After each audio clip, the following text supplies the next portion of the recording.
Hi everyone, welcome to my channel about tensor networks, and today before we start I would like to thank my subscribers. So to my subscribers are both 09 and Bairucci. They supported me with a good sound and I would like to present you a microphone. So today I'm going to record with a high quality sound thanks to them. And the topic that I would like to discuss, it's several views on the matrix multiplication, how we can interpret what happens when we multiply matrices. Today we are going to review the standard way, which I call a textbook's way. The second step will be considering column picture, what happens with the matrix columns. The third step will be a row picture. And finally, we will conclude what happens when we multiply matrices A and B. Let's begin. We want to multiply matrix A with a vector V. Matrix A is a square matrix, 3 by 3, with the elements 1, 2, 3, 4, 5, 6, 7, 8, 9. Vector V, it's a vector of 3 elements, x, y, and z. And we multiply them with a textbook formula. We take matrix A, its element ij, multiply by element vj, and the sum over that index j. So what we get? We get 1 multiplied by x, 2 multiplied by y, 3 multiplied by z, and we write it as a first element of the resulting vector. So we get 1 multiplied by x plus 2 multiplied by y plus 3 multiplied by z. And we do the same with the second row, 4 multiplied by x, 5 multiplied by y, 6 multiplied by z. So it's here, and the same happens with the third row. So notice what we actually do. We take a scalar product of this row and this column. Then we take scalar product of second row with the column V. We take a third scalar product with the third vector, with the third row, and with the vector V. So, and the resulting vector W with the elements W1, W2, W3, we write it as a column vector. From the tensor network point of view, matrix A, it's a tensor with the 2 external legs, namely I and j. Vector V, it's a tensor with the 1 external leg, and this leg is j. And when we multiply vector and the matrix, we join one leg. So namely here we're joining index j, leg j. And what happens? We get an object with the 1 external leg, and the object with a single external leg, we know that it is a vector. From the linear algebra point of view, what happens? We have a linear transformation A that acts on the vector V. It changes V such that the resulting change, now it will be called vector W. Now we are going to consider new way, which is the core of today's video. So we acted with a matrix A on the vector V, and the matrix A transformed vector V into a new vector W. So let's have a look what happens when we transform basis vectors, namely E1, which is 1, 0, 0, or E2, which is 0, 1, 0, and the E3, 0, 0, 1. So what happens under linear transformation for those vectors?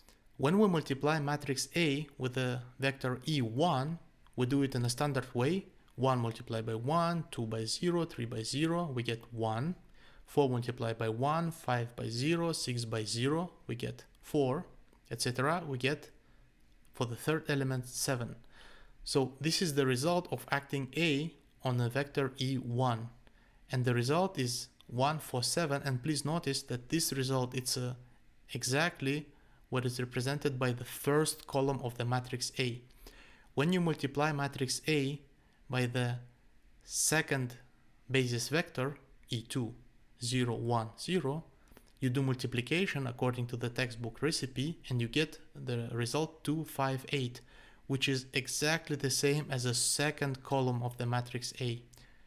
Then you do multiplication by the third vector, A multiplied by E3, 0, 0, 1, and the resulting vector will be 3, 6, 9, and the vector 3, 6, 9, it's exactly the third column of the matrix A. So why that happened? When we multiply matrix A by arbitrary vector V with elements x, y, z, we can decompose vector v into three vectors: x in the direction of e1, y in the direction of vector e2, and a z in the direction of e3.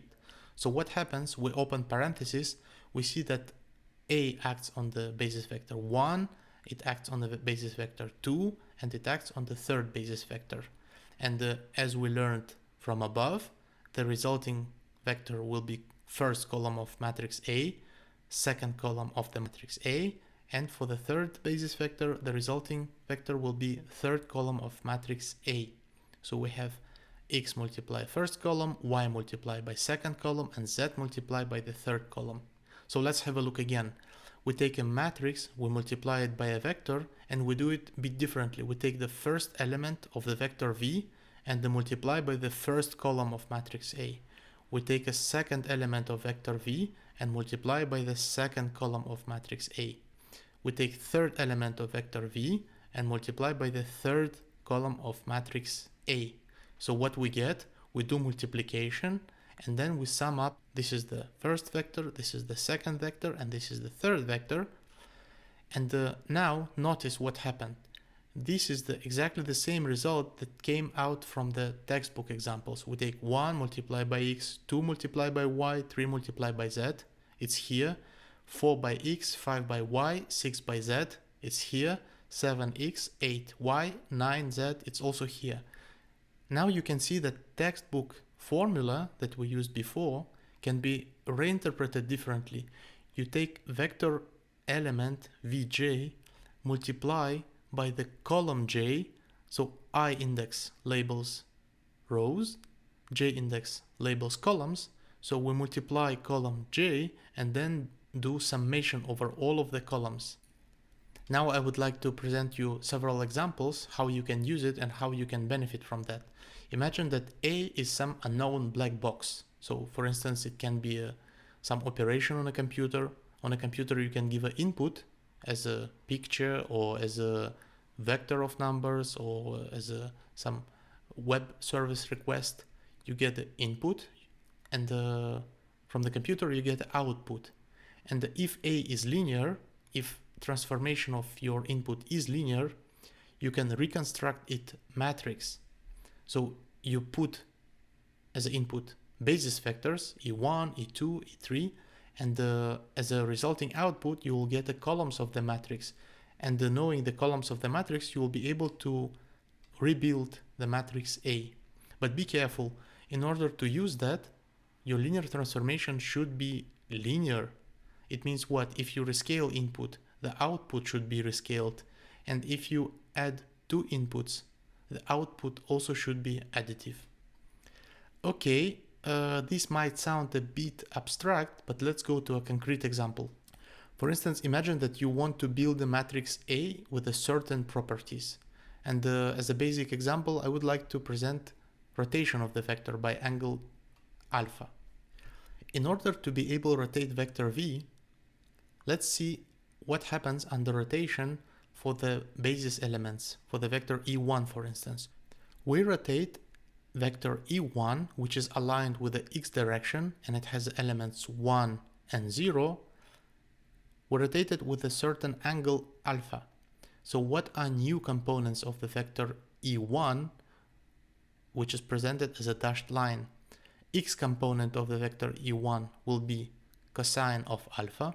Y component of the vector e1, new vector e1, will be sine, and we write it in a column way. When we rotate e2 with the angle alpha, what is its new x component? So the old x component was 0. The new x component, we see that it's equal to sine of alpha. We take a sine projection of alpha with a minus. Minus because it goes in the negative direction. So we write it here as a sine alpha. And what is its vertical contribution? Vertical part will be proportional to cosine of alpha. So it's not only proportional, it's equal to cosine of alpha, and we write it here. So now we have a first column of the linear transformation of the rotation. This is the second column of the transformation, and we write it as a matrix. And I would like to emphasize here that this is a convention. As a first vector, as a first column of the matrix A, we write its action on the first basis vector. The second column of rotation matrix is an action of rotation of the second basis vector. So this is the convention of writing matrix as an action on the basis vectors. Knowing how rotation vector acts on the basis elements allow us to rotate any vector, because any vector can be decomposed into a sum of basis vectors. For instance, vector v has an element v1 in the direction of e1, it has an element v2 in the direction of e2, and now we can act with the rotation matrix on this vector. So we write vector as a decomposition of basis vectors. We can act with the rotation matrix on the basis vectors of namely e1 and e2. We know that the rotation of e1, it's the first column of the matrix R1.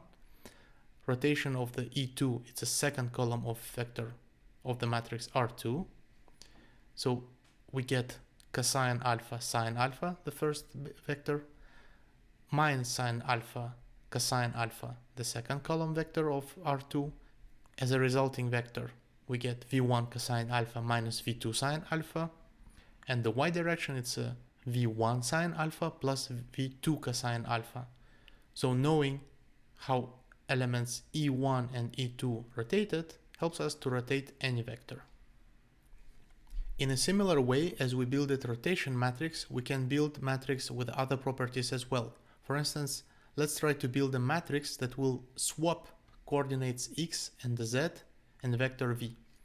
Permutation matrix that acts on the vector in the direction of x, namely on the e1 vector, should return vector z according to the problem. We want to construct such a matrix P, permutation matrix, that will swap x and z.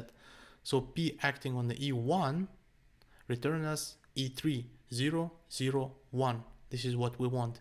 And we know that matrix P acting on the E1, this is the first column of the matrix P, and we write it this way. So permutation matrix acting on the second vector, 0, 1, 0, doesn't change it, and we leave it as it is. And we know that the matrix acting on the second basis vector will be the second column vector of the matrix. So it's a P2. And the permutation matrix acting on the E3, 0, 0, 1, we want it to return us this vector, 1, 0, 0. And according to our construction, P acting on the E3 returns us 1, 0, 0, and we know that it is a third column vector of the matrix P. Having all of the columns of matrix allows us to fully build the matrix. And I call this matrix P13 because it swaps elements 1 and the 3. Now let's act with the matrix 1, 3 on the vector x, y, z. We do that either the classical textbook way, where I multiply in a scalar product way rows and columns, or we do it with the new column picture way. So we take x multiplied by the first column, we get 0, 0, x. Then y multiplied by the second column, we get 0, y, 0. And the z, the third element, will be multiplied by the third column. We get z, 0, 0. And summation of the resulting vectors will give us a new vector, z, y, x. And we see that if you compare with the initial vector with the input vector, x, y, z, we see that elements 1 and 3 are swapped. And with a similar way, in the same reasoning, you can build permutation matrices between any columns and any rows. When we multiply matrix A with a vector V, we can write matrix A as a one-dimensional array of column vectors. Those vertical bars represent that A1, A2, and AN are vertical vectors, column vectors, and we multiply it by vector V, and the V has elements V1, V2, and the Vn. Multiplication of A with a V can be written as a linear combination of column vectors A1, A2, etc. with the coefficients V1, V2, and Vn. I would like to bring your attention how similar matrix vector multiplication looks with the dot product A1, V1 plus A2, V2 plus etc. AN, Vn. In the previous part, we multiplied matrix with a vector, and the matrix was acting from the left on the vector. Now let's have a look what happens if on the vector is on the left and the matrix is on the right. So matrix A again has elements 1, 2, 3. Vector W has elements A, B, C, and vector W, it's a row vector. So we multiply it according to the textbook rule.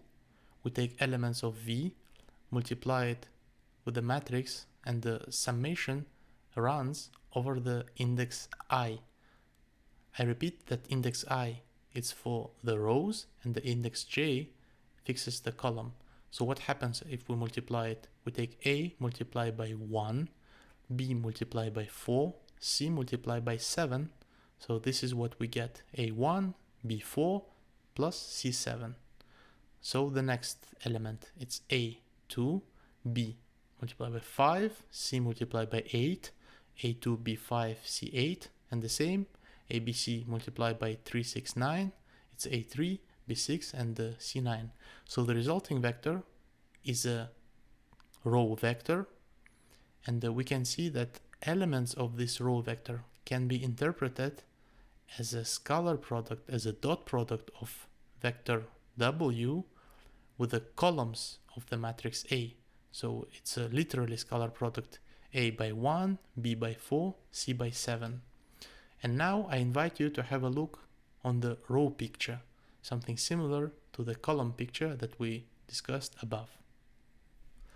What happens when A acts on the basis elements, when A is on the right? So it acts from the right to the left. So the basis vector E1 has elements 1, 0, 0. Basis element E2 has elements 0, 1, 0. And the basis vector E3 has elements 0, 0, 1. When we act with the matrix A on the vector 1, 0, 0, we again do multiplication row by column, and row by column. E1 multiplied by A, we get the first row of matrix A. E2 multiplied by matrix A, we get only the second row of the matrix A. And the E3 multiplied by matrix A, E3 being 0, 0, 1, we multiply it and we get the third row of the matrix A, 7, 8, 9. We use that knowledge and we decompose vector W into three vectors. A multiplied by E1 plus B multiplied by E2 and plus C multiplied by E3. And we act with the matrix A on this linear combination. So what happens? The resulting vector will be A multiplied by row 1 of matrix A, because basis vector E1 multiplied by matrix A returns us first row of matrix A, plus B multiplied by second row vector of the matrix A, because E2 acting on A returns row 2 of A, plus C multiplied by row 3 of A. What we get? We get A multiplied by the first row of matrix A, plus B multiplied by the second row of matrix A, plus C multiplied by the third row of matrix A. And the resulting vector will be exactly what we had with the textbook picture, namely A1, B4, C7, the second element A2, B5, C8, and the third element A3, B6, and C9. Vector matrix multiplication, vector W multiplied by matrix A, now can be seen as a linear combination of rows of the matrix A with the coefficients of the elements of vector W. So Wi multiplied by a row of matrix A, and this formula gives a different perspective on the textbook formula. We see that Wi are coefficients of the linear combination, I labels rows, and the J labels column. We see that we multiply Wi with the row of the matrix A. Writing matrix A as a one-dimensional array of rows helps us to see again visual similarity with the scalar product. We multiply element W1 with the row 1, W2 with the row 2, etc. plus Wn multiplied by row n. And the product of vector and the matrix again turns out to be linear combination, but now in this case it's a linear combination of rows of the matrix A. Now when we learned that matrix vector multiplication can be interpreted as a linear combination of its columns or of its rows, let's ask a question: what happens when we multiply matrix A with a matrix B? So as a matrix A, I choose a 2 by 2 matrix with the elements 1, 2, 3. Matrix B is a 2 by 2 matrix with the elements A, B, C, D. And let's have a look what happens. I propose to present both matrices A and B as arrays of rows. So the first matrix A is a row 1, 2 and the row 3, 4. Matrix B has rows A, B and the second row is a C, D. And let's use the new view that we used when we multiply vector W by the matrix B from the right. With the linear coefficients 1 and 2, we form combination of rows A and B. 1 multiplies by row AB, 2 will be multiplied by the row CD. So this is the first vector, 1AB plus 2CD. Then we multiply 3 by row AB plus 4 multiplied by the row CD. 3AB plus 4CD. We do summation and then what we get? 1A plus 2C. The second element will be 1B plus 2D, 1B plus 2D, 3A, 4C, 3A, 4C, 3B, 4D, 3B, 4D. And please have a look that this multiplication is in agreement with the standard way when we multiply 1A to C, this 1A to C, 1B to D, 1B to D, etc. Matrix A acting on the matrix B builds a linear combination of rows of the matrix B. That's why we say that there are operations on rows of B. The second view, it's a column view. We act with the matrix B on A. And in order to do so, let's split our matrices into arrays of column vectors. So the first column it's a 1, 3. The second column of the matrix A it's a 2, 4. First column of B it's AC. The second column it's a BD. So we form a linear combination of the column vectors 1, 3 and 2, 4 with coefficients A and C. So A is multiplied by 1, 3 plus C multiplied by 2, 4. This is the first vector. Then we take B multiplied by 1, 3, B1, 3 plus D multiplied by 2, 4. And when we sum this up, what we get? A1 plus C2, it's here. A3 plus C4, this one. B1, D2, this one. B3, D4, this one.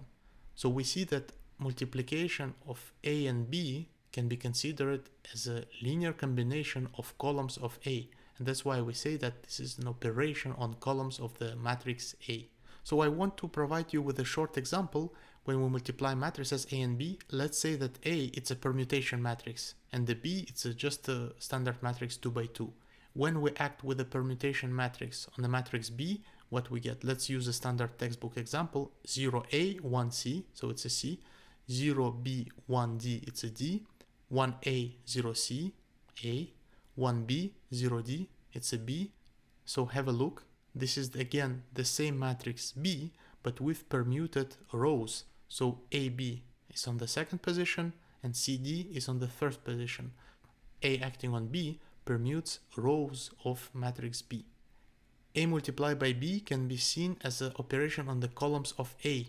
So as a permutation matrix, let's choose matrix B. And if one uses the standard textbook example, textbook way of multiplying, we multiply 1, 0, 2, 1, it's a 2, 1, 2, 0, it's a 1, 3, 0, 4, 1, 4, 3, 1, 4, 0, it's a 3. So we have a matrix 2, 1, 4, 3. And have a look that 2, 1, 4, 3, it's exactly matrix A, but with the permuted columns. So the first column 1, 3 is on the second position, and the second column 2, 4 is on the first position. And it means that if matrix B acts on the matrix A from the right to the left, so matrix B is on the right, we see that it acts on its column vectors, on the column vectors of A. what is the takeaway messages? The first message that I want you to remember is that multiplication of A and V is a linear combination of columns of matrix A with coefficients v1, v2, etc. When we multiply matrix A from the left with a vector, so it's a transposed vector W, it's a linear combination of rows of the matrix A. And the third message, matrix-matrix multiplication A and B, can be seen as a consequence of the first and of the second messages. So A and B can be seen as a linear combination of columns of matrix A, or resulting matrix of A and B can be seen as a linear combination of rows of the matrix B. Thanks a lot for watching and sharing my videos. I hope that you learned something new today, and see you soon. Goodbye.